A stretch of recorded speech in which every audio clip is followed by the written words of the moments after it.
ಶ್ರೀ ಕ್ಷೇತ್ರ ಧರ್ಮಸ್ಥಳ ಗ್ರಾಮೀಣಾಭಿವೃದ್ಧಿ ಯೋಜನೆ ಬಿಸಿ ಟ್ರಸ್ಟ್ ಚಿಕ್ಕಮಗಳೂರು ಯೋಜನಾ ಕಚೇರಿ ವ್ಯಾಪ್ತಿಯ ಸಿಕೆಎಂ ಕಸಬಾ ವಲಯದ ವಿಜಯಪುರ ಸಿಎಸ್ಸಿ ಕೇಂದ್ರದಲ್ಲಿ ಗ್ರಾಮೀಣ ಜನತೆಗೆ ಮನೆ ಬಾಗಿಲಲ್ಲೇ ಬ್ಯಾಂಕಿಂಗ್ ಸೇವೆ ಒದಗಿಸುವ ಡಿಜಿಪೇ ವ್ಯವಸ್ಥೆಗೆ ವಿದ್ಯುಕ್ತವಾಗಿ ಚಾಲನೆ ನೀಡಲಾಯಿತು.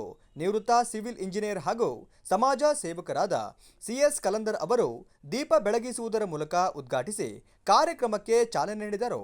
ಬಳಿಕ ಮಾತನಾಡಿದ ಅವರು, ಗ್ರಾಮೀಣಾಭಿವೃದ್ಧಿ ಯೋಜನೆಯ ಸಮಾಜಮುಖಿ ಕಾರ್ಯಕ್ರಮಗಳು ಹಾಗೂ ಬ್ಯಾಂಕ್ಗಳ ಮೂಲಕ ಸ್ವಸಹಾಯ ಗುಂಪುಗಳ ಸದಸ್ಯರಿಗೆ ಸಾಲ ಸೌಲಭ್ಯ ಒದಗಿಸಿ ಆರ್ಥಿಕವಾಗಿ ಸಬಲಗೊಳಿಸುತ್ತಿರುವ ಸಂಸ್ಥೆಯ ಕಾರ್ಯವೈಖರಿಯನ್ನ ಶ್ಲಾಘಿಸಿ ಶುಭ ಹಾರೈಸಿದರು. ಹಿಂದಿರುಗಿಸಿದಾಗ ಇನ್ನೂ 10 ಜನ ಆ ಸಾಲನ್ನು ತಗೊಂಡಿರ್ತಾರೆ. ಆಗ ಇವರಿಗೂ ಏನಾಗುತ್ತೆ, ಸಂಘ ಈ ಕ್ಷೇಮಾವಧಿ ಸಂಘ ಏನಿದೆಯೋ ಧರ್ಮಸ್ಥಳ ಕ್ಷೇಮಾವಧಿ ಸಂಘ, ಇವರಿಗೂ ಏನಾಗುತ್ತೆ, ಇಲ್ಲಪ್ಪ ಒಳ್ಳೆ ಜನ ಕೊಡಬಹುದು ಅಂತೇಳಿ ಅವ್ರೇನ್ ಲಾಭಕ್ಕಾಗಿ ಅಥವಾ ಬಡ್ಡಿಗಾಗಿ ಅಲ್ಲ. ಈಗ ನೀವು ಮಾರ್ವಾಡಿ ಹತ್ರ ಹೋಗ್ಬೇಕಾದ್ರೆ ಅವನ ಚಿನ್ನ ತಗೊಂಡು ಹೋಗ್ತಾರೆ, ನಿಮ್ಗೆ ಇರುವಾಗ ಇಲ್ಲಾದ್ರೂ ಕೊಡ್ತಿದ್ರೆ ಏನೋ, ಈಗಂತೂ ಕೊಡೋದಿಲ್ಲ. ಯಾಕಂದ್ರೆ ನಿಮ್ಗೆ ಇದ್ದಂತ ಚಿನ್ನನ ಅವ್ನು ಮುಳುಗಿಸೋದಿಕ್ಕೆ ನೋಡೋದೇ ಹೊರತು ನಿಮ್ಗೆ ವಾಪಸ್ ಕೊಡೋದಿಕ್ಕಂತೂ ಅಲ್ಲ. ಅವನು ಜೀವಮಾನದಲ್ಲಿ ಅವನು ಆ ಚಿನ್ನನ ಬಿಡಿಸ್ಕೊಂಡು ಹೋಗೋದಿಕ್ಕೆ ಕೊಡೋದಿಲ್ಲ, ಅದನ್ನು ಮುಳುಗಿಸೋದಿಕ್ಕೆ ನೋಡ್ತಾನೆ. ಅಂತ ಒಂದು ಪ್ರೋಸೆಸ್ ಇವರಲ್ಲಿ ಇಲ್ಲ. ಬ್ಯಾಂಕ್ಗಳು ನಿಮಗೆ ಯಾವುದೇ ಬ್ಯಾಂಕಿಗೆ ಹೋದ್ರು ನಿಮ್ಮಲ್ಲಿ ಇರುವಂತ ಎಲ್ಲಾ ಡಾಕ್ಯುಮೆಂಟ್ಸ್, ಯಾರ್ಯಾರು ನಿಮ್ಗೆ ಶ್ಯೂರಿಟಿಗೆ ಅವ್ರನ್ನೆಲ್ಲ ಕರ್ಕೊಂಡು ಒಂದು 10 ಪೇಪರಿಗೆ ಸೈನ್ ಹಾಕ್ಸ್ಕೊಳ್ತಾರೆ.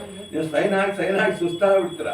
ಧರ್ಮಸ್ಥಳ ಕ್ಷೇಮಾಭಿವೃದ್ಧಿ ಸಂಘದವರು ಏನ್ ನಿಮಗೆ ಸಾಲ ಕೊಡ್ತಾರೆ ಅದ್ರಲ್ಲಿ ಅಂತ ಪ್ರಾಬ್ಲಮ್ಸ್ ಇಲ್ಲ.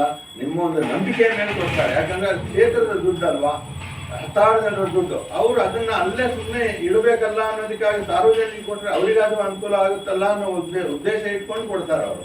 ಅದನ್ನ ನಾವು ವಾಪಸ್ ಕೊಡ್ಬೇಕಾದ್ರೆ ಅಷ್ಟೇ ಪ್ರಾಂಪ್ಟ್ ಆಗಿ ಕೊಡ್ಬೇಕು. ಯಾಕಂದ್ರೆ ತೀರಾ ಮಾರ್ವಾಡಿ ಚಕ್ರಬಡ್ಡಿ ಹಾಕಿದಾಗ ಅಥವಾ ಬ್ಯಾಂಕ್ನವ್ರು ಚಕ್ರಬಡ್ಡಿ ಹಾಕಿದಾಗೆ ಅವ್ರು ಬಡ್ಡಿ ಹಾಕೋದಿಲ್ಲ. ಏನು ಕೊಟ್ಟಿರ್ತಾರೆ ಅದಕ್ಕೆ ಒಂದು ಸ್ವಲ್ಪ ಅವರಿಗೂ ತಿರುಗಬೇಕು, ಇವರಿಗೆಲ್ಲ ಸಂಬಳ ಕೊಡಬೇಕು. ಚಿಕ್ಕಮಗಳೂರು ಯೋಜನಾಧಿಕಾರಿ ರೂಪಾ ಜೈನ್ ಅವರು ಮಾತನಾಡಿ, ಗ್ರಾಮೀಣ ಭಾಗದ ಜನರಿಗೆ ಅಲೆದಾಟವಿಲ್ಲದೆ ಮನೆ ಬಾಗಿಲಲ್ಲೇ ಬ್ಯಾಂಕಿಂಗ್ ಸೌಲಭ್ಯ ಸಿಗುವಂತೆ ಮಾಡುವುದು ಈ ಯೋಜನೆಯ ಮುಖ್ಯ ಉದ್ದೇಶವಾಗಿದೆ ಎಂದರು.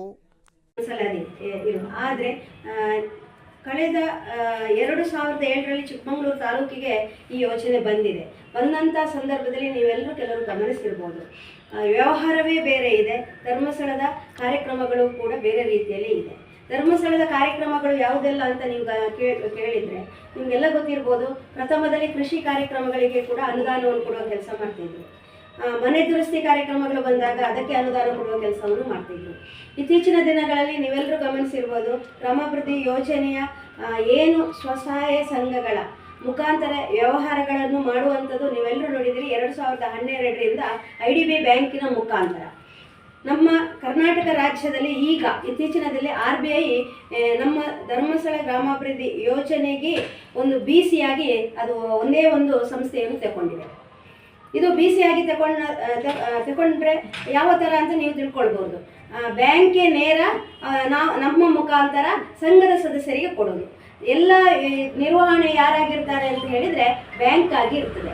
ಮುಂದಿನ ದಿನಗಳಲ್ಲಿ ತಾವೆಲ್ಲರೂ ನೋಡ್ಬೋದು, ಈಗಲೂ ನಿಮಗೆಲ್ಲ ಗೊತ್ತಿರ್ಬೋದು, ಎಲ್ಲ ಸಿಬಿಲ್ ಇರ್ಬೋದು ಅಥವಾ ಏನಾದರೂ ಸಮಸ್ಯೆ ಆದಾಗ ಅವರ ಅಕೌಂಟ್ಗಳನ್ನು ಬ್ಲಾಕ್ ಮಾಡುವಷ್ಟು ಜವಾಬ್ದಾರಿ ಈಗ. ಈ ಸಂದರ್ಭದಲ್ಲಿ ಕಸಬಾ ವಲಯದ ಮೇಲ್ವಿಚಾರಕರಾದ ಉದಯ್ ಕುಮಾರ್, ತಾಲೂಕು ನೋಡಲ್ ಅಧಿಕಾರಿ ಅಶ್ವಿತ್, ವಿಎಲ್ಇಗಳು, ಸೇವಾ ಪ್ರತಿನಿಧಿಗಳು ಹಾಗೂ ಪ್ರಗತಿ ಬಂಧು ಸ್ವಸಹಾಯ ಗುಂಪುಗಳ ಸದಸ್ಯರು ಉಪಸ್ಥಿತರಿದ್ದರು.